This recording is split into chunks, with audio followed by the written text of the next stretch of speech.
Assalamualaikum warahmatullahi wabarakatuh. Waalaikumsalam Waalaikumsalam warahmatullahi warahmatullahi wabarakatuh. wabarakatuh. Bagaimana kabarnya anak-anakku sekalian hari ini? Alhamdulillah. Alhamdulillah, luar biasa Pak. Baik, Sehat? Baik Pak, sehat Pak. Alhamdulillah. Saya lihat ini Rahim Penia kayaknya ngantuk sekali. Sehat, Pak. Coba ke sana dulu cuci muka baru kembali. Iya Pak. Ya, cuci muka dulu Rahim supaya supaya bisa serius. Jadi anak-anakku sekalian, hari ini kita kembali akan melakukan proses pembelajaran pendidikan agama Islam. Jadi sebelum kita memulai pembelajaran, kita akan berdoa yang akan dipimpin oleh Ananda Rahim. Ya, silakan Ananda Rahim. Ananda.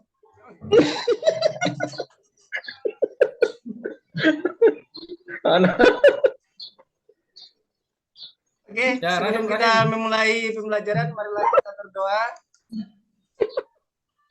Berdoa dimulai dengan membacakan surat Suparman, jangan kata berdoa ini.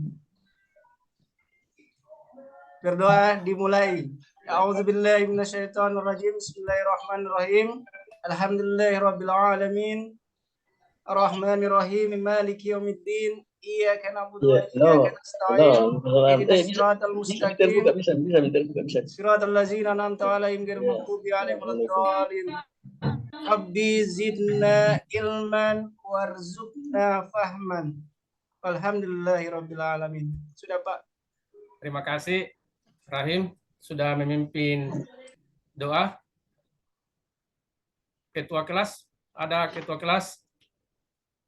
Tolong yang lain ini sebagai bukti bahwa Anda, anak-anakku sekalian, siap mengikuti pelajaran, tolong diaktifkan kameranya. Risandi kayaknya masih sembunyi ini.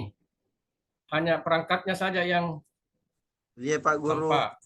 Kemudian Ismail mana Ismail? Kenapa cuma perangkatnya Ismail? Di belakang dia Pak tidur. Aktifkan perangkatnya Ismail. Jangan sampai perangkatnya saja yang aktif, ternyata orangnya baring-baring. Itu berarti bahwa Anda tidak serius mengikuti pelajaran Bapak Guru pada hari ini. Kencang Pak Guru. Jadi anak-anakku sekalian, pada hari ini materi kita adalah tentang iman kepada kitab-kitab Allah Subhanahu wa Ta'ala. Mungkin anak-anakku sekalian masih ingat pelajaran, bukan cuma pelajaran SMP, tapi ini pelajaran SD. Masih ingat tentang rukun iman? Ingat Pak Guru. Ingat. Ya. Alhamdulillah kalau masih ingat. Karena di kelas sebelah sudah banyak yang tidak ingat tentang iman kepada rukun iman. Jadi saya bertanya kalau iman kepada kitab-kitab Allah itu rukun iman yang keberapa? Ketiga Pak Guru. Ketiga. Sudah betulkah itu? Kalau yang pertama apa? Ada yang Iman kepada Allah. Dua Pak Guru. Kedua, iman kepada malaikat. Iman kepada kitab ketiga. kitab Allah. Oh ya, oke, terima kasih. Jadi sudah benar, rukun iman itu ada 6 sesuai yang disampaikan tadi. Yang pertama adalah iman kepada Allah, malaikat, kitab-kitab, rasul, hari akhir, kemudian qada dan qadar atau takdir baik dan takdir buruk. Jadi materi kita ini adalah rukun iman yang ketiga, yaitu iman kepada kitab-kitab Allah Subhanahu wa Ta'ala. Coba anak-anakku sekalian perhatikan gambar yang ada di slide. Bisa lihat gambarnya? Bisa Pak Guru. Alhamdulillah kalau bisa dilihat gambarnya. Ada 3 gambar yang terdapat di slide tersebut. gambar 1 dengan gambar 2 mungkin sama. Ya, Kemudian sama Pak gambar Guru. 3, Messi Pak Guru, Messi. Sama Neymar. alhamdulillah sudah ada yang kenal ini. Kalau ini yang satu? Neymar. Neymar. Neymar Pak Guru. Oke, terima kasih. Ternyata Saya tidak kenal Pak Guru. Dan memang yang terakhir di Qatar ini Pak Guru. memang yang kalau perempuan biasanya tidak kenal dengan mereka karena ini adalah siapa-siapa saja mereka ini, Rahim.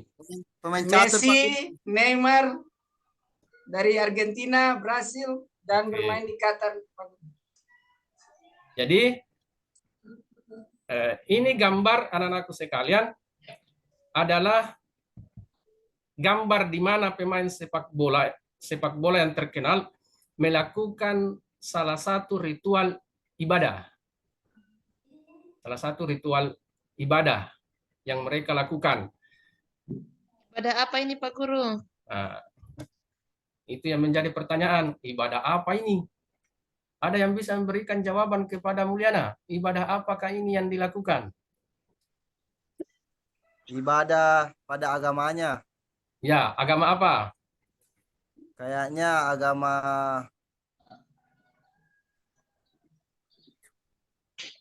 ini agama Kristen. Kalau Suparman? Mana Suparman? Iya, Ada yang bisa diberikan jawaban apa yang mereka lakukan ini? kayaknya dia menyembah tembok ini, Pak Guru. Menyembah tembok.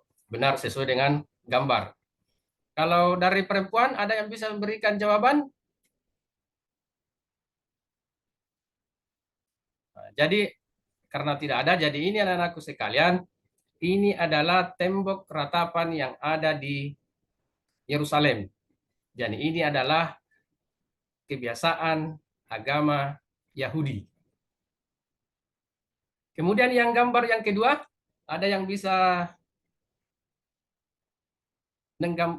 memberikan ilustrasi tentang gambar yang kedua? Masjid Yahudi mungkin. Masjid Yahudi. Oh, tidak ada masjid Yahudi. Ada yang bisa memberikan gambaran atau ilustrasi tentang gambar yang kedua? Ada orang Yahudi, Pak Guru. Campuran Pak Guru. Iya, Hah? Campuran ibadah. Ada masjid, ada gereja, ada posto ini. Oke. Iya. Itu Kalau yang saya lihat hanya masjid Pak Guru. yang Lihat hanya, dari kubahnya. yang hanya dilihat adalah masjid. Kalau Rahim ada masjid, Kedua, masjid dan gereja. Pak ada iya. gereja. Jadi di gambar kedua ini anakku sekalian ada masjid dan ada gereja. Gereja. Sekarang ada yang bisa memberikan ilustrasi kepada saya bahwa dari ketiga gambar ini kaitannya dengan materi kita pada hari ini tentang iman kepada kitab-kitab Allah Subhanahu wa Ta'ala. Ada? Bagaimana dengan Ismail? Ada Ismail?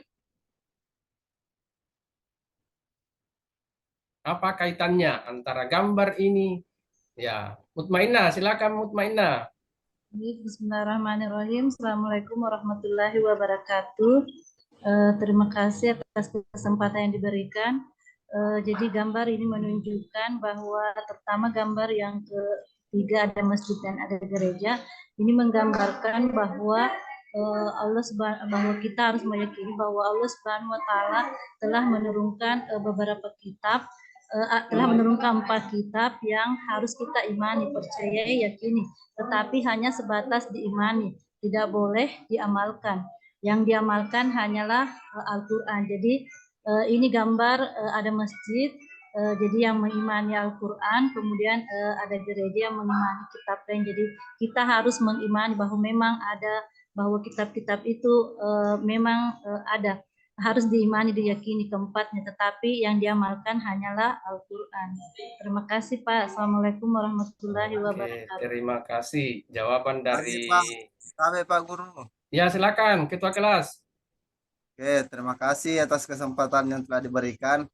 Di sini Saya tidak setuju Pak Guru dengan pendapatnya Mutmainnah. Kenapa? Saya tidak setuju Pak Guru dengan pendapatnya Mutmainnah tentang gambar gereja dengan gambar masjid itu, yang mengatakan bahwa dari keempat kitab itu semua hanya perlu diimani, tidak perlu diikuti. Setahu saya Pak Guru, kalau gereja itu berarti punya Kristen. Kristen itu tidak ada agama Kristen yang diturunkan oleh Allah. Yang ada itu agama Islam. Jadi baik yang kitabnya Zabur, kitabnya Al-Quran atau kitab Injil dan yang lain, maka semua tetap Islam Pak Guru. Jadi tidak ada agama Kristen yang Allah turunkan. Jadi cuma Islam semua. Cuma hanya orang-orang yang menyalahgunakan atau yang tersesatlah yang mengatasnamakan bahwa kitab Injil itu ya termasuk kitabnya orang Kristen. Padahal kitab Injil itu kitabnya orang Islam. Gitu. Karena yang membawa agama pada saat itu yaitu Nabi Isa alaihissalam. Itu Pak Guru. Oke, terima kasih Ketua kelas. Ada instruksi Pak. Luruskan Halo sedikit. Pak. Ya, coba kembali dulu ke luruskan Mutmainnah. sedikit, Mutmainnah. Ya, Jadi Mutmainnah. intinya sebenarnya maksud saya dari tadi bahwa maksudnya keempat kitab itu harus kita imani bahwa semua itu berasal dari Allah Subhanahu Wa Taala. Tetapi yang kita amalkan hanyalah Al-Quran. Sebenarnya itu intinya tadi Pak, mengenai kitab yang saya berikan contoh. Terima kasih Pak. Bahwa Oke. semua harus diimani, dipercaya, diyakini mengenai kitab Tapi Taurat, tadi bilangnya tidak Injil, begitu. Zabur dan Al-Quran. Ya, oke. Mungkin anak-anakku sekalian, itu semua pendapatnya adalah benar. Pendapat Mutmainnah juga benar. Pendapat Ketua kelas Risandi juga benar. Nah, jadi nanti kita lihat di mana keterkaitannya setelah kita akan bahas tentang materi selanjutnya, yaitu tentang keterkaitan kitab-kitab Taurat, Zabur, Injil dengan kitab umat Islam. Nah, kita akan lihat nanti. Jadi semua jawaban tadi sudah benar anak-anakku sekalian. Nah, sekarang sebelum kita masuk materi pembelajaran kita yaitu tentang iman kepada kitab-kitab Allah Subhanahu wa taala, terlebih dahulu kita harus tahu tujuan pembelajaran kita pada hari ini. Coba Suparman baca tujuan pembelajaran nomor 1 dan 2. Baik, saya akan membacakan tujuan pembelajaran. Yang pertama, merumuskan keyakinan adanya kitab-kitab Allah Subhanahu wa taala dengan benar. Yang kedua, menunjukkan keyakinan adanya kitab-kitab Allah Subhanahu wa taala dengan benar. Kemudian nomor 3, 4, 5. Coba dibaca LT. Ya, Pak Guru. Yang ketiga, menganalisis makna iman kepada kitab-kitab Allah Subhanahu wa taala dengan benar. 4. Mengevaluasi makna iman kepada kitab-kitab Allah Subhanahu wa taala dengan benar. 5. Menyimpulkan makna iman kepada kitab-kitab Allah dan Subhanahu wa taala dengan benar. Nah, kemudian nomor 6 dengan nomor 7. Ada Mulyana? Ya, dibaca Mulyana. Ya, Pak Guru. Membuat cerita pendek keterkaitan antara beriman kepada kitab-kitab Allah Subhanahu wa taala dengan perilaku sehari-hari dengan benar. Oke, dilewati nomor 6. Nomor 6, merangkaikan paparan keterkaitan antara iman kepada kitab-kitab Allah Subhanahu wa taala dengan perilaku sehari-hari dengan benar. Oke, terima kasih. Jadi anak-anakku sekalian, kitab-kitab Allah Subhanahu wa taala itu perlu kita yakini sebagaimana yang disampaikan tadi Mutmainnah bahwa kitab-kitab itu kita hanya sebatas meyakini, tetapi untuk melaksanakannya yang dilaksanakan adalah Quran saja. Nah, sekarang ada yang tahu apa pengertian iman kepada kitab-kitab Allah Subhanahu wa taala? Ya, Mutmainnah, silakan Mutmainnah. Terima kasih atas kesempatan yang diberikan, Pak. Bismillahirrahmanirrahim. Assalamualaikum warahmatullahi wabarakatuh. Iman kepada kitab Allah artinya kita beriman, kita mempercayai, meyakini bahwa Allah Subhanahu wa taala telah menurunkan umat itu selamat di akhirat. Terima kasih, Pak. Assalamualaikum warahmatullahi wabarakatuh. Oke. Jadi itu tadi pengertian iman kepada kitab-kitab Allah Subhanahu wa taala. Coba Suparman ulangi karena saya lihat dari tadi ini Suparman hanya menoleh ke sana kemari. Coba Suparman ulangi. Ye, saya akan mencoba kembali apa yang disampaikan oleh kakanda saya, Mutmainnah. Pengertian beriman kepada kitab-kitab Allah Subhanahu wa taala adalah berarti meyakini dengan sepenuh hati bahwa Allah Subhanahu wa taala telah menurunkan kitab suci kepada para utusan Allah untuk disampaikan kepada manusia sebagai pedoman hidup hingga selamat hidup di dunia sampai akhirat. Nah, jadi sudah ada dua orang yang menyampaikan tentang pengertian iman kepada kitab Allah Subhanahu wa taala. Jadi anak-anakku sekalian, pengertian beriman kepada kitab-kitab Allah Subhanahu wa taala, tolong disimak baik-baik. Iman kepada kitab Allah Subhanahu wa taala adalah meyakini dengan sepenuh hati bahwa Allah Subhanahu wa taala menurunkan kitab kepada para nabi dan rasul yang berisi wahyu untuk disampaikan kepada seluruh umat manusia. Nah, jadi itu pengertian beriman kepada kitab-kitab Allah Subhanahu wa taala. Kemudian yang berikutnya, ini dalil tentang iman kepada kitab-kitab Allah Subhanahu wa taala. Ada yang bisa bantu Bapak untuk membacakan? Mungkin Rifkayani, ada Rifkayani? Pak. Ya, silakan baca Quran surah Al-Maidah ayat 48. A'udzubillahi minasyaitonirrajim. Bismillahirrahmanirrahim. Wa anzalna ilaikal kitaba bil haqqi lima baina yadayhi minal kitabi wa muhaiminan alaihi fahkum bainahum bima wa la tattabi' ahwaa'ahum amma ja'aka minal haqq. Lanjutkan terjemahannya. Kami telah menurunkan kitab Al-Quran kepada Muhammad dengan membawa Quran kitab yang diturunkan sebelumnya dan menjaganya.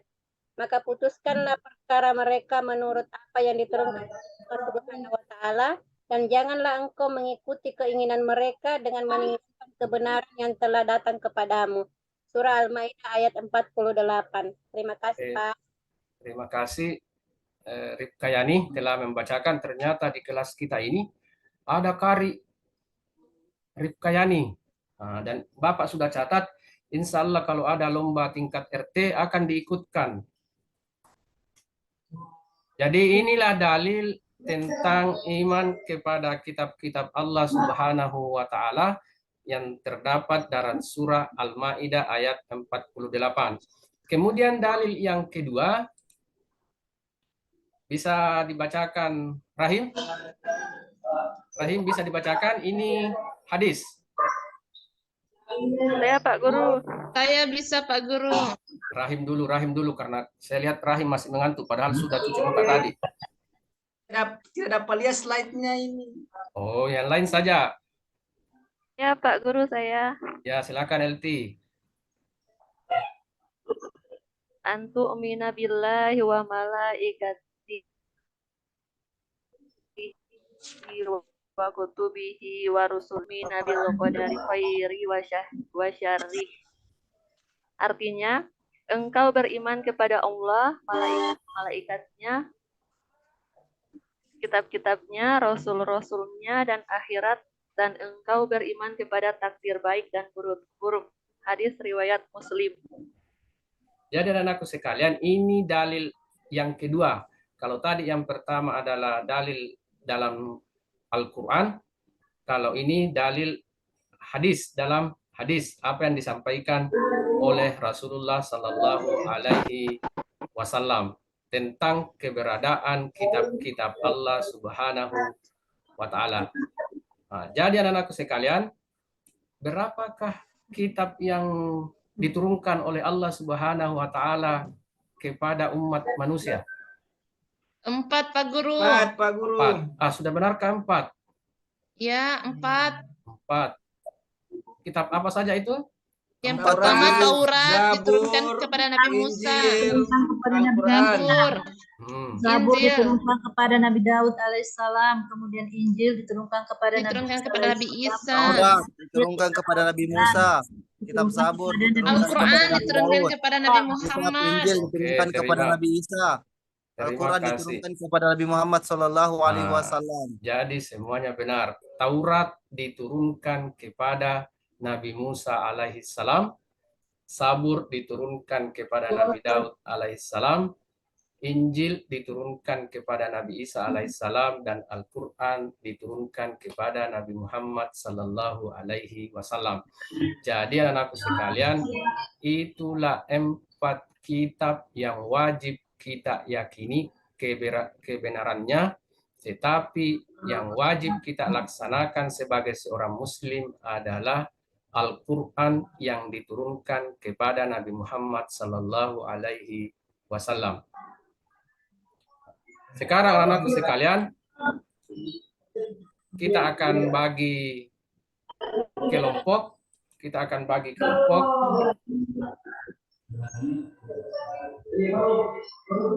Kita akan bagi kelompok menjadi 4. Kita akan bagi kelompok menjadi 4.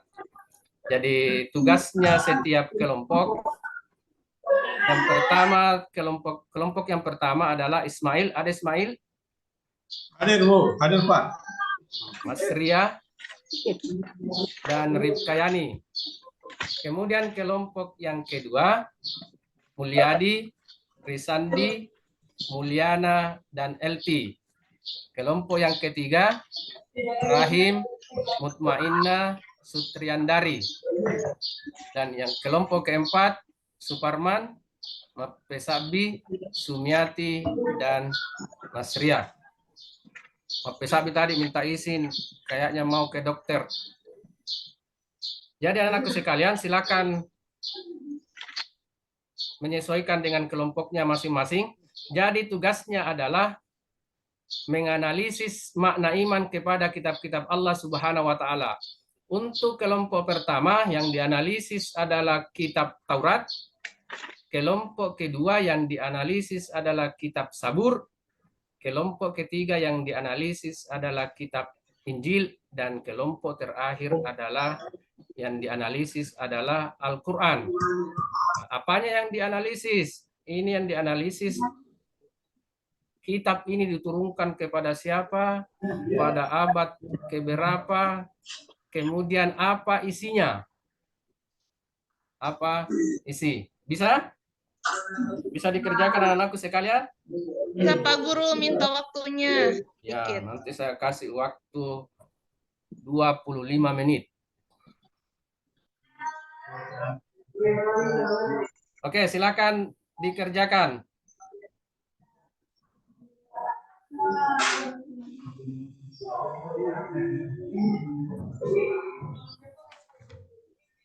Saya Pak Guru, saya menjawab Pak Guru. Selamat.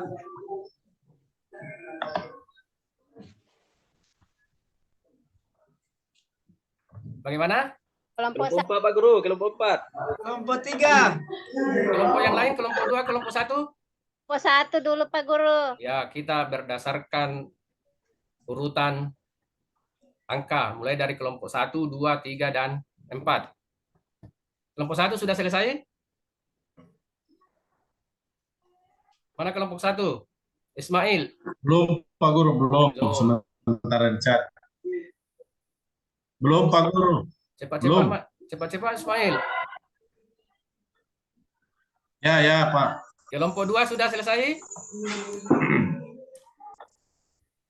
Sementara Pak Guru, sementara. Sudah Pak. Saya. Kelompok 3? Sudah. Kelompok 4? Sudah Pak Guru. Oke. Bisa Pak Guru. Bisa Ya. dimulai. Jadi kelompok 1 ya, silakan kelompok 1 dulu. Kitab Taurat ya. Kelompok 1. Ya, silakan kelompok 1. Oke, kami dari kelompok 1 akan mempresentasikan hasil diskusi kami, yaitu kitab Taurat. Ya.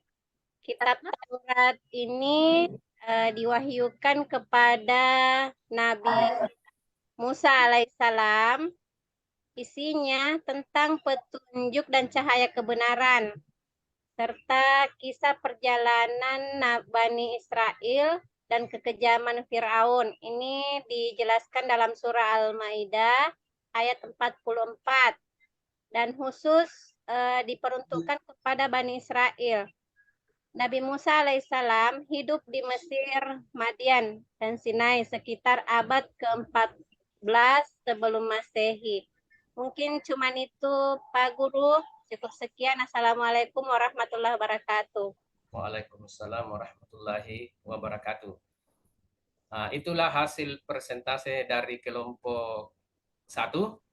Bagaimana dengan kelompok yang lain? Ada yang ingin menyanggah atau ada yang ingin bertanya tentang analisis? Bisa dipaparkan dulu semua Pak Guru, baru disanggah. Nah, kita paparkan satu-satu supaya apa yang disampaikan kelompok 1 tadi tidak hilang dari ingatannya. Bisa bertanya Pak Guru. Ya, silahkan kelompok 4. Silahkan bertanya ke kelompok pertama. Baik, kami akan bertanya tentang kitab Taurat. Tadi Bapak bilang bahwa ketiga kitab ini, kitab terdahulu ini tidak bisa lagi dipakai, hanya Al-Quran saja dipakai. Pertanyaan saya, kenapa kitab Taurat tidak bisa lagi dipakai, padahal kitab itu datangnya dari Allah Subhanahu wa Ta'ala juga? Makasih. Nah, itu saja pertanyaannya. Bagaimana kelompok 1? Saya Pak Guru mau bantu jawab. Bisa Pak Guru? Kelompok 1 dulu, kelompok 1 dulu. Oke Pak Guru. Rifkayani bisa jawab pertanyaan dari Suparman? Pak Guru. Ya, silakan.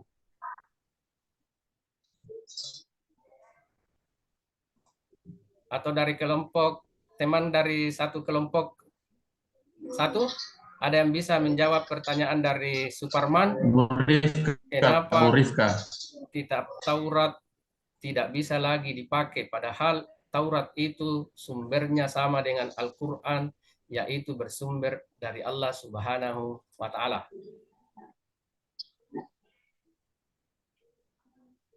Kalau tidak bisa, mungkin ada dari kelompok yang lain yang bisa membantu temannya.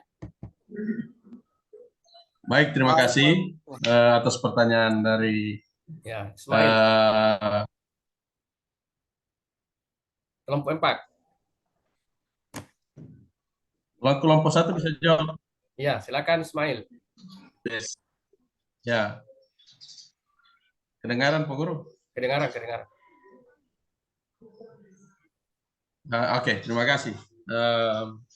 Adapun pertanyaan tentang kenapa Taurat tidak bisa lagi digunakan, padahal Taurat juga adalah kitab Allah. Fungsi daripada kenapa tidak bisa lagi digunakan, sebagaimana tertuang dalam surat Al-Baqarah ayat 1 ayat Alif Lam Mim, dzalikal kitabu la raiba fihi hudal lil muttaqin. Inilah kitab yang tidak ada keraguan di dalamnya. Semuanya terletak kebenaran. Jadi salah satu fungsi dari Al-Quran adalah melengkapi kitab-kitab yang pernah diturunkan oleh Allah Subhanahu wa taala tempo hari. Jadi 3 kitab sebelum Al-Quran itu sudah dilengkapi oleh Al-Quran. Dan Al-Quran itu salah satu namanya adalah pelengkap. Salah satu nama dari Al-Quran adalah pelengkap. Di samping sebagai namanya sebagai pembeda, satu namanya adalah yang melengkapi semua risalah-risalah yang pernah ada di dalam kitab yang pernah diturunkan. Assalamualaikum warahmatullahi wabarakatuh. Oke, terima kasih kelompok 1. Halo. Iya, didengar. Terima kasih kelompok 1. Saya kira jawaban dari kelompok 1 ini sudah sangat panjang lebar. Bagaimana dengan Suparman? Makasih banyak jawabannya. Terima. Oke, terima kasih. Jadi anak-anakku sekalian, kitab Taurat itu sebagaimana yang dipaparkan tadi oleh kelompok 1 diturunkan kepada Nabi Musa alaihi salam, berasal dari bahasa Ibrani yaitu Torah. Artinya instruksi. Ini berada dalam Quran surah Al-Isra ayat 2. Adapun isi dari kitab Taurat itu biasa dikenal dengan istilah Ten Commandments. Ada yang bisa bacakan? Ya, bisa Pak Guru. Ya, silakan dibaca Mulyana. Yang pertama, hormati dan cintai Allah satu saja. Kemudian sebutkan nama Allah dengan hormat. 3, kuduskan hari Tuhan. Hari ke-7 atau hari Sabtu. Hormati ibu bapakmu. Jangan membunuh, jangan berbuat cabul, jangan mencuri, jangan berdusta. Jangan ingin berbuat cabul. Jangan ingin memiliki barang orang lain dengan cara yang tidak halal. Oke, terima kasih. Jadi anak-anakku sekalian, inilah ajaran yang ada di dalam Taurat. Ini ajaran yang ada dalam Taurat. Pertanyaan tadi Suparman, kenapa tidak bisa lagi dipakai? Karena apa yang ada di dalam Taurat ini sudah berada di dalam Al-Quran juga dan sudah disempurnakan dalam Al-Quran. Jadi salah satu fungsi Al-Quran itu sebagaimana yang disampaikan Ismail tadi, bahwa Al-Quran fungsinya adalah melengkapi kitab-kitab sebelumnya. Jadi isi yang ada di dalam kitab-kitab sebelumnya yang sudah tidak sesuai dengan zaman maka dihapus, dan yang masih sesuai dicantumkan kembali di dalam Al-Quran. Jadi itu tadi anak-anakku sekalian tentang Taurat. Sekarang kelompok 2. Mana kelompok 2? Ya Pak Guru, saya. Silakan paparkan hasil kelompoknya, yaitu menganalisis makna iman kepada kitab-kitab Allah Subhanahu wa taala, dalam hal ini kitab Zabur. Ya, terima kasih Pak Guru. Kami dari kelompok 2 akan memaparkan hasil diskusi kami, yakni tentang kitab Zabur. Jadi Zabur ini adalah kitab suci yang diturunkan oleh Allah Subhanahu wa taala kepada kaum Bani Israel melalui utusannya yang bernama Nabi Daud alaihissalam.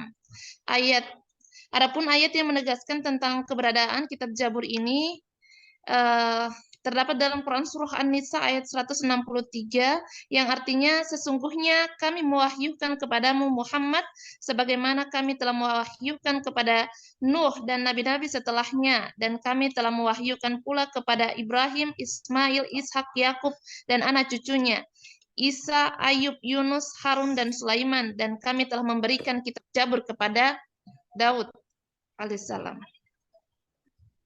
Sudah selesai? Belum, Pak.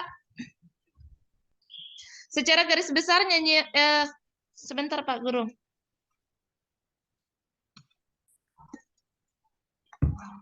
Jadi kitab Jabur ini, sebentar Pak Guru. Jadi kitab Jabur ini berisi tentang nyanyian untuk memuji Tuhan. Itu yang pertama. Kemudian yang kedua, nyanyian perorangan sebagai ucapan syukur. Yang ketiga, ratapan-ratapan jamaah. 4, ratapan dan doa individu. Dan yang terakhir adalah nyanyian untuk raja. Demikian dari kelompok 2, Pak. Terima kasih. Terima kasih untuk kelompok 2. Bagaimana dengan kelompok yang lain? Ada sanggahan atau pertanyaan? Untuk kelompok 1, 3, dan 4, ada pertanyaan untuk kelompok 2 tentang sabur.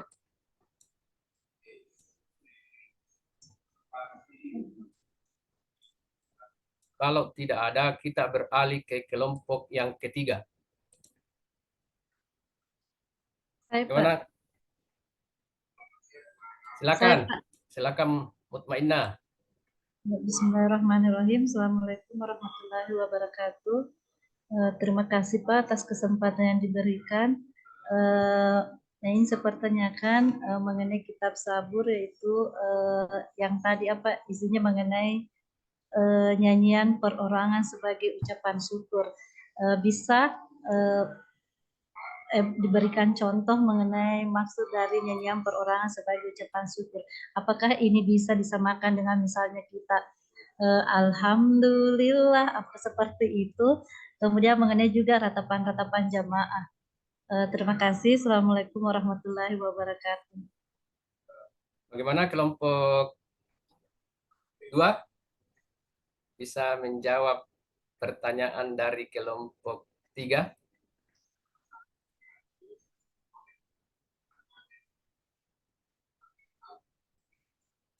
Kelompok 2? Atau ada yang lain dari kelompok yang lain? Maaf Ya. Pak Guru. Risandi, bisa membantu Iya, temannya? Terkait tentang nyanyian kitab Sabur ini, seumur hidup saya belum pernah mendengarkan nyanyiannya, jadi kami tidak tahu seperti apa nyanyian daripada kitab Sabur ini. Apakah seperti yang tadi disebutkan dinyanyikan oleh Ibu atau oleh Mutmainnah atau tidak? Karena saya mulai dari lahir sampai dulu di bangku SMA ini itu belum pernah mendengarkan nyanyian kitab Sabur, jadi tidak tahu. Oke. Terima kasih. Yang Kalau lain bisa ada nanti yang kita cari sama-sama Pak Guru, atau bisa Pak Guru yang contohkan, silakan. Assalamualaikum. yang lain? Tidak ada. Jadi anak-anakku sekalian, sampai saat ini saya sudah jadi guru juga, belum pernah mendengarkan nyanyian dari ajaran Sabur. Karena memang dari awal kita tidak pernah diperdengarkan tentang Sabur. Ada di YouTube Pak Guru. Ada di YouTube kah? Ada. Bisa dicontohkan? Tidak tahu menyampaikan itu. Karena berasal dari bahasa Ibrani. Jadi kita tidak tahu cara pengucapannya. Tetapi pada intinya nyanyian ratapan jamaah, ratapan dan doa individu dalam kitab Sabur itu sama dengan yang sering kita lakukan dalam umat Islam. Apa itu? Kita sering berzikir, la ilaha illallah. Seperti itu doa-doa yang dipanjatkan dalam kitab Sabur. Kita sering berzikir 99 kali, menyebut la ilaha illallah, subhanallah 33 kali. Seperti itu juga yang mereka lakukan, tetapi mereka memakai bahasa Ibrani, bahasa yang terdapat dalam ajaran Sabur. Sedangkan kita memakai bahasa Arab. Jadi itu anak-anakku sekalian tentang kitab Sabur.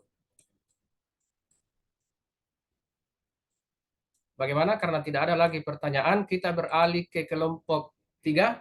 Siap kelompok 3? Assalamualaikum. Assalamualaikum. Ya, hadir Pak Guru. Kelompok 3. Ya,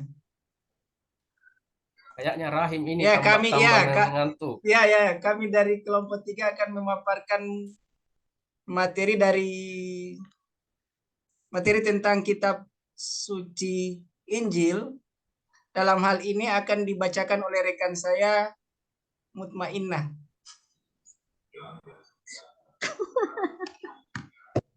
Bahaya Rahim Pak Guru. Dia lemparkan ke Rahim. temannya. Padahal Ada dia ketua moderatornya. Kan satu rekan kita kan. Saya kan keluar. Siapa saja yang membaca, yang penting dari kelompok 3. Ya dari kelompok 3 kan. Assalamualaikum warahmatullahi wabarakatuh. Terima kasih atas kesempatan yang diberikan. Saya mewakili dari kelompok 3 mengenai kitab Injil. Jadi kitab Injil itu diwahyukan oleh Allah Subhanahu wa taala kepada Nabi Isa alaihissalam. Kemudian kitab Injil ini di dalamnya terdapat bahwa suatu saat nanti akan ada nabi terakhir namanya Ahmad. Ternyata hal ini terbukti, yaitu ternyata terbukti dengan lahirnya Nabi Muhammad SAW. Jadi apa yang terdapat dalam kitab Injil sebenarnya itu sebagian isinya itu benar, karena seperti tadi perkataan bahwa kan ada nabi yang terakhir bernama Ahmad ternyata terbukti. Jadi itu kitab Injil diturunkan kepada Nabi Isa alaihissalam. Terima kasih. Assalamualaikum warahmatullahi wabarakatuh. Oke, terima kasih kelompok 3. Bagaimana dengan kelompok yang lain? Ada Saya Pak Guru. Silakan. Sama kelompok 3. Kelompok 2. Terima kasih atas kesempatan yang telah diberikan. Assalamualaikum warahmatullahi wabarakatuh. Waalaikumsalam warahmatullahi wabarakatuh. Waalaikumsalam warahmatullahi wabarakatuh. Sandi dari kelompok 2 ingin mengajukan pertanyaan kepada kelompok 3 terkait tentang analisisnya tadi. Tadi disampaikan sama kelompok 3 bahwa kitab Injil sebagian besar isinya benar. Artinya kalau ketika kata-katanya seperti itu, kalimatnya seperti itu, berarti ada sebagian isi daripada kitab Injil itu tidak benar. Sementara yang menurunkan kitab Injil ini adalah Allah. Masa Allah perkataannya tidak benar? Bagaimana pendapatnya kelompok 3 terkait pandangannya tadi? Terima kasih. Ya. Assalamualaikum warahmatullahi wabarakatuh. Terima kasih Risandi. Bagaimana dengan kelompok 3? Ya, maksud dari rekan saya tadi itu adalah sudah dicampuri dengan janji bahasa yang lain yang sudah diikuti oleh dengan arti yang disampaikan oleh Allah itu tidak benar.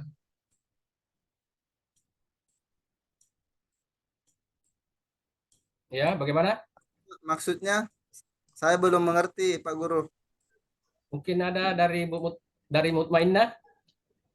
Iya Pak, terima kasih atas kesempatannya. Jadi maksud saya tadi itu bahwa itu salah satu contoh yang terdapat dalam kitab Injil mengenai kebenaran apa yang terdapat di dalamnya. Adapun hal-hal yang tidak, maksudnya yang tidak sesuai maksudnya ada hal-hal yang tidak sesuai dengan isi Al-Quran, karena kitab ini berlaku pada pada zaman kaum Nabi Isa alaihissalam. Cuma saya tidak pernah selidiki lebih jauh bahwa hal-hal ini yang terdapat dalam kitab Injil yang tidak sesuai dengan apa yang terdapat dalam Al-Quran, tetapi ada yang tidak sesuai dengan kitab Injil. Mungkin misalnya cara menyembahnya, cara beribadahnya tidak seperti apa yang terdapat dalam Al-Quran yang sekarang, yaitu menyembah Allah Subhanahu wa taala.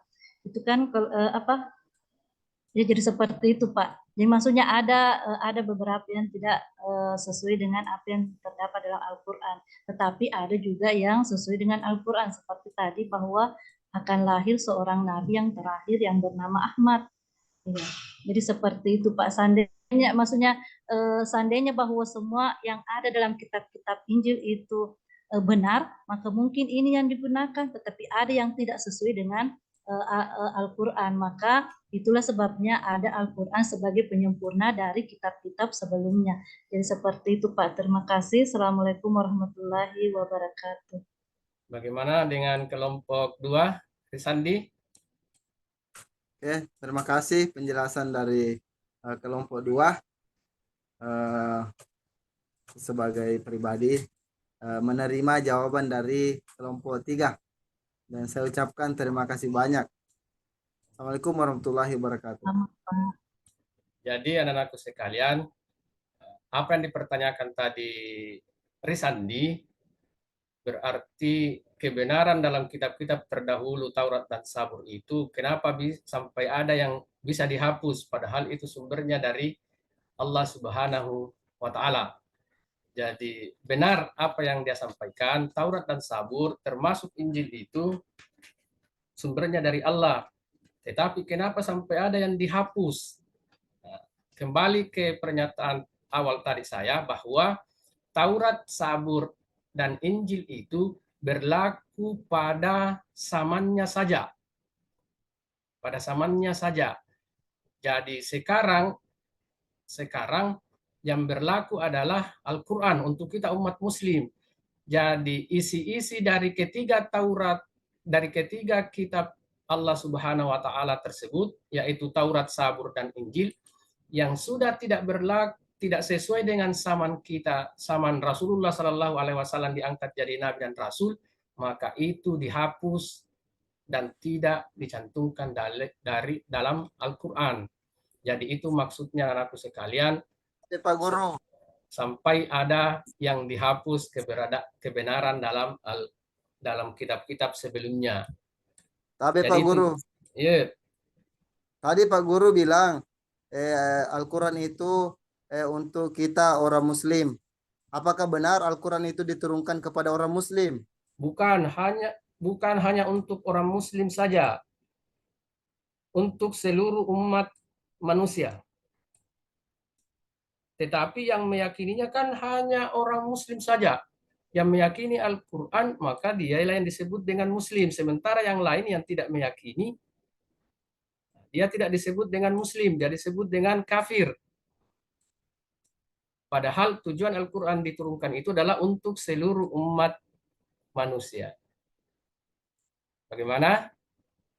Nah, Risandi sudah bisa dipahami? Iya Pak Guru, bisa. Oke, terima kasih. Beralih ke kelompok 4, kelompok terakhir. Bagaimana kelompok 4? Sudah siap? Iya, Pak Guru. Silakan paparkan hasil diskusinya. Baik, kami akan menyampaikan hasil diskusi kami hubungannya dengan analisis makna iman kepada kitab-kitab Allah Subhanahu wa taala yaitu Al-Qur'an. Menurut kami Al-Qur'an itu adalah kitab yang diturunkan kepada Nabi kita Muhammad SAW melalui malaikat Jibril dalam bahasa Arab untuk disampaikan kepada umat manusia, dijadikan pedoman hidup agar selamat dunia dan akhirat. Adapun isi kandungan yang terdapat di dalam Al-Quran itu, yang pertama adalah Al-Quran itu membahas tentang akidah atau tauhid. Akidah. Yang kedua, Al-Quran itu membahas tentang syariah atau jalan. Dan yang ketiga adalah Al-Quran itu membahas tentang akhlak. Hubungan. Baik itu hubungan kita kepada Allah, kepada sesama manusia, maupun makhluk ciptaan Allah Subhanahu wa taala yang lainnya. Itu penyampaian dari kami dari kelompok 4. Sekian. Assalamualaikum warahmatullahi wabarakatuh. Terima kasih dari kelompok 4.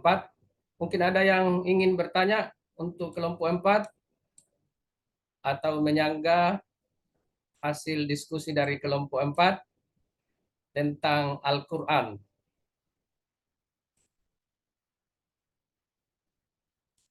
Tidak ada? Saya mau bertanya, Pak. Silakan, Nah LT.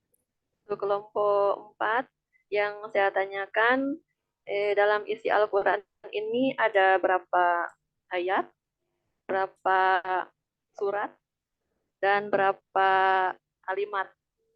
Hanya itu yang saya tanyakan. Ya, silakan bisa dijawab.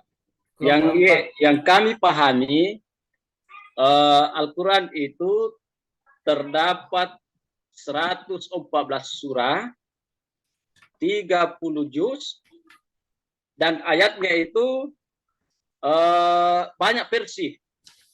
Ada yang versinya Muhammadiyah, ada yang versinya, kalau setahu saya, kalau versinya Muhammadiyah, kalau tidak salah, ya, mohon diluruskan ini,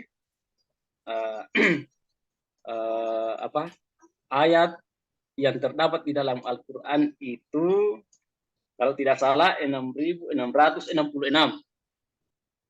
Kalau tidak salah, seingat saya. 6.000-an. Ada 6.666. Kalau versinya Muhammadiyah, kalau versi yang lain itu saya tidak tahu. Wallahu a'lam. 6.236 ayat. Iya. Itu saja penyampaian dari kami. Bagaimana LT? Iya. Jadi anak-anakku sekalian, terkait dengan pertanyaan dari kelompok 2 tadi tentang isi Al-Quran, yaitu berapa surah, berapa juz, berapa ayat, sudah disampaikan oleh Suparman. Memang ada perbedaan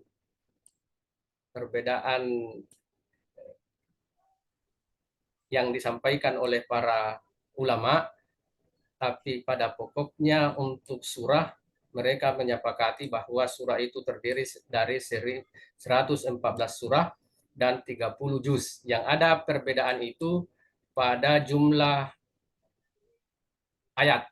Ada yang menyatakan 6.666 ayat, ada juga yang lain. Karena memang anak-anakku sekalian, dalam Al-Quran itu terjadi selisih pendapat tentang keberadaan ayat-ayat Al-Quran. Salah satu contoh, ada yang bisa memberikan contoh? Satu, terjadi. Apa? Bapak guru saja yang kasih contoh. Surah Al-Fatihah. Berapa ayatnya surah Al-Fatihah? 7. 7, termasuk di dalamnya Bismillahirrahmanirrahim. Ya. Ada juga yang menyatakan basmalah tidak termasuk dalam hitungan ayat. Maka otomatis akan berkurang ayatnya. Dari tadinya 7 menjadi 6. Jadi itu ya. Pak Guru dipahami. Oke, jadi anak-anakku sekalian, saya kira itu jangan dijadikan sebagai pertentangan. Karena memang dari dulu ulama-ulama terdahulu sudah terjadi perselisihan. Tetapi mereka tidak sampai berselisih. Artinya mereka hanya berselisih dalam tataran ilmiah. Jadi anak-anakku sekalian, jangan dijadikan perselisihan. Wah, 7 ayat pada surah Al-Fatihah, tidak, salah. 6. Nah, itu jangan dijadikan sebagai sebuah perselisihan. Tidak berkelahi, Pak Guru. Ya, jangan berkelahi. Bisa bertanya, Pak Guru lah? Bisa. Iya. Kalau saya perhatikan Al-Quran, ini terkait dengan basmalah di dalam surah Al-Fatihah. Dari 114 surah itu, ada satu surah yang saya lihat itu tidak ada basmalahnya, Pak Guru.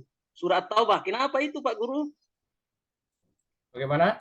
Surah At-Taubah. Ada satu surah dari 114 surah itu, ada satu surah At-Taubah yang tidak diawali dengan basmalah. Oke. Kenapa itu? Bagaimana yang lain? Ada yang bisa menjawab? Suparman ini sepertinya tidak baca isinya itu, Pak Guru. Pak Guru saja yang jawab dulu. Ismail, bisa jawab Ismail? Jadi anakku sekalian, itu yang saya katakan tadi. ada yang menganggap bahwa basmalah itu masuk dalam kategori ayat, ada juga yang mengatakan dia tidak basmalah itu tidak termasuk dalam kategori ayat. Nah, pada surah yang lain, Bakara. contoh Al-Baqarah, tidak ada juga basmalahnya. Cuma kita kalau membaca Al-Quran pasti membaca basmalah. Nah, jadi basmalah itu adalah pemisah atau ucapan untuk memulai membaca ayat Al-Quran. Jadi tidak usah dipertentangkan kenapa ini ada basmalahnya, ini tidak ada basmalahnya. Nah, jadi itu anakku sekalian. Jadi Tapi Pak Guru, mau bantu jawab Pak Guru. ya silahkan kalau masih ada tambahan. Kalau menurut yang pernah kami baca, kenapa surah Al-Baqarah tidak ada basmalahnya? Karena dalam isi Quran surah Al-Baqarah itu mengandung ancaman kepada orang kafir. Jadi sementara basmalah itu adalah isinya adalah rahmat. Jadi berikan rahmat kepada manusia, kepada orang yang beriman kepada Allah. Sementara Oke. isi daripada surah Al-Baqarah ini ancaman kepada orang-orang kafir. Jadi tidak perlu diberikan rahmat. Begitu Pak Guru. Oke, Makasih.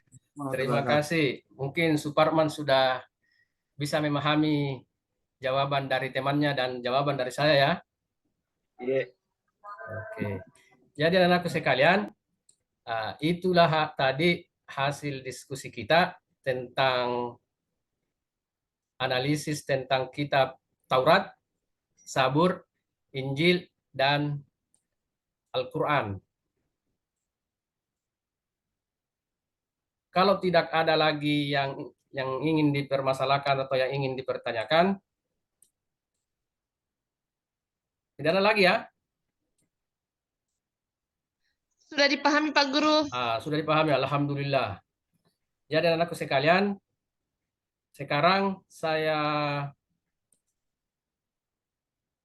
share lembar kerja peserta didik. Silahkan dikerja secara berkelompok. Saya kasih waktu 5 menit untuk mengerjakannya.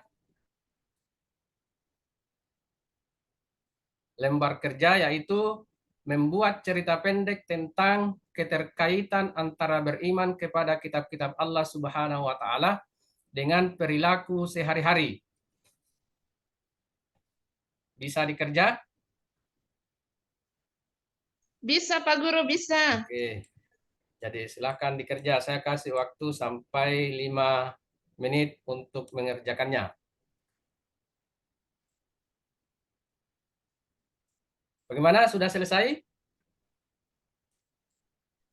Ya Pak Guru. Ya, silahkan dikirim kembali jawabannya. Semua kelompok ya, semua kelompok. Ya Pak Guru ya. Kelompok 1, 2, 3, dan 4. Dikirim ke grup Pak Guru ya. Ya, silakan dikirim ke grup. Siap.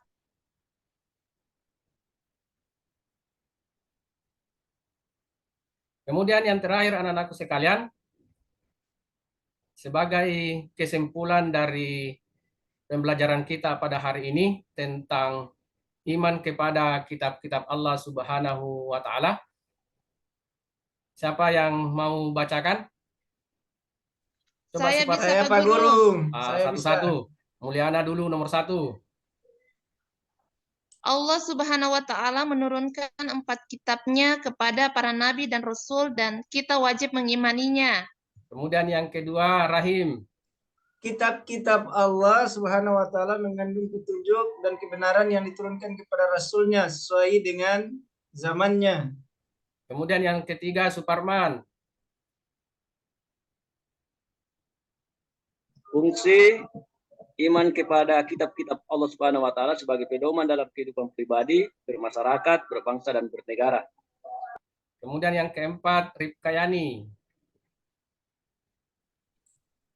Kitab Al-Quran sebagai kitab orang Islam bukan hanya wajib untuk mengimaninya, tetapi termasuk mempelajari, mengamalkan, dan mengajarkan kepada orang lain. Oke, terima kasih anak-anakku sekalian. Jadi itulah pembahasan kita tentang iman kepada kitab-kitab Allah Subhanahu wa Ta'ala. Jadi saya sampaikan kembali bahwa 4 kitab ini wajib kita imani. Tetapi yang wajib kita laksanakan adalah Al-Quran sebagai seorang Muslim. Sebagai seorang Muslim, Al-Quran ini adalah pedoman hidup kita. Jadi kita tidak hanya sekedar mengimaninya, tetapi termasuk juga mempelajari, mengamalkan, dan mengajarkannya kepada orang lain. Jadi itulah kesimpulan pembelajaran kita pada hari ini. Dan sebagai oleh-oleh untuk anak-anakku sekalian, dikerjakan di rumah, dan insya Allah minggu depan dikumpul ya. Iya, Jadi Pak Guru. Ya, Pak tugas Guru. anak-anakku sekalian, jadi uraikanlah semua kegiatan atau aktivitas keagamaan Anda yang terjadi di sekolah, di rumah, dan di masyarakat yang terkait dengan keimanan kepada kitab-kitab Allah Subhanahu wa Ta'ala. Kemudian dituliskan dalam buku latihannya. Jadi Anda menulis semua kegiatan atau aktivitas keagamaan yang biasa Anda lakukan di sekolah atau di rumah dan di masyarakat yang ada kaitannya dengan keimanan kepada kitab-kitab Allah Subhanahu wa Ta'ala. Jadi itu tugas untuk anak-anakku sekalian yang saya cintai dan saya banggakan. Jadi untuk minggu depan kita akan masuk pada materi iman kepada rasul-rasul Allah Subhanahu wa Ta'ala. Jadi untuk mengakhiri kegiatan pembelajaran kita pada hari ini, kita akan membaca doa yang akan dipimpin oleh Suparman. Ya, silakan Suparman.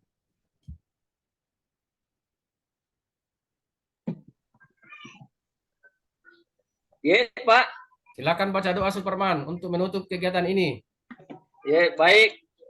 Baik teman-teman, sebelum kita mengakhiri pelajaran hari ini, alangkah baiknya kita meminta kepada Allah Subhanahu wa Ta'ala, mudah-mudahan apa yang kita dapatkan dari Bapak Guru tadi bisa bernilai ibadah di sisi Allah Subhanahu wa Ta'ala. Doa dimulai dengan membaca Al-Fatihah. Bismillahirrahmanirrahim. Alhamdulillahi rabbil alamin, arrahmanirrahim, maliki yaumiddin, iyyaka na'budu wa iyyaka nasta'in, ihdinas siratal mustaqim, siratal ladzina an'amta 'alaihim ghairil maghdubi 'alaihim waladdallin. Amin. Subhanaka wa bihamdik asyhadu an la ilaha illa anta astaghfiruka wa atubu ilaik. Assalamualaikum warahmatullahi wabarakatuh. Waalaikumsalam warahmatullahi wabarakatuh. Anak-anakku sekalian, dengan selesainya pembacaan doa oleh Suparman, maka selesailah proses pembelajaran kita pada hari ini. Saya atas nama pribadi mengucapkan permohonan maaf sebesar-besarnya kepada anak-anakku sekalian jika ada kata-kata saya yang kurang berkenan di hati anak-anakku sekalian. Sekali lagi saya menyampaikan permohonan maaf yang sebesar-besarnya, dan marilah kita tutup kegiatan ini dengan membaca hamdalah. Wabillahi taufiq wal hidayah. Wassalamualaikum warahmatullahi wabarakatuh. Waalaikumsalam warahmatullahi wabarakatuh. Alhamdulillah.